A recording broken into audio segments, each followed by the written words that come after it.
یہ بھائی سائنسی زمانہ ہے، ہر چیز کو سائنس کے پرائے میں دیکھا جاتا ہے، اور پھر آپ کو دن ہو رات ہو، گلی گلی نگر نگر کریا کریا، آپ کو ہر طرف جو ہے نا وہ سائنس کے کرشمے نظر آتے ہیں کہ نہیں آتے؟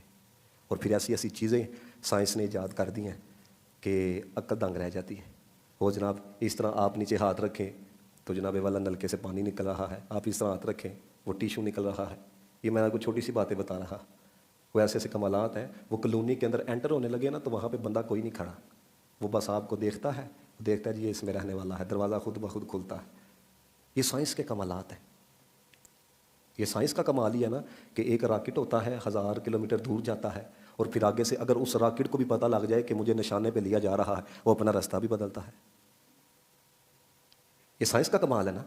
اب دیکھیں بات ہو رہی ہے، پہلے تو یہ بات تھی نا کہ چاند پر گئے مٹی لے کر آئے، اب تو چاند پر لوگوں کو بسانے کی بات ہو رہی ہے، سمجھ رہے ہیں؟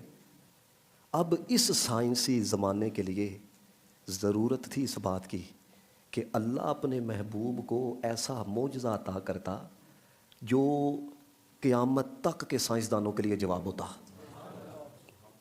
ایسا معجزہ عطا کرتا قیامت تک کے، کیونکہ اب تو چاند سے معاملہ آگے نکل چکا ہے۔ وہ کہتے ہیں فلاں سیارہ بھی دریافت ہو گیا ہے، فلاں سیارہ بھی دریافت ہو گیا ہے۔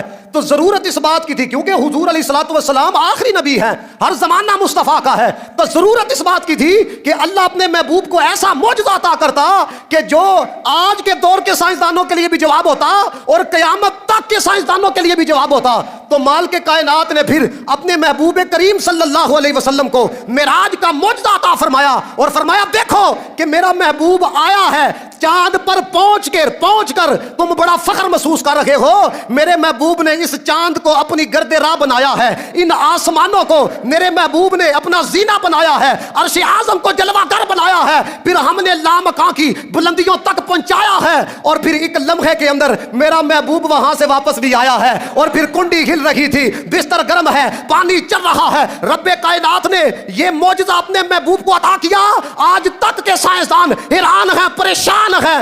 اللہ نے محبوب کو ایسا معجزہ عطا کیا ہے، سائنس والوں کا وہاں پہنچنا تو دور کی بات ہے، ان کی عقل بھی وہاں تک نہیں پہنچ سکتی ہے۔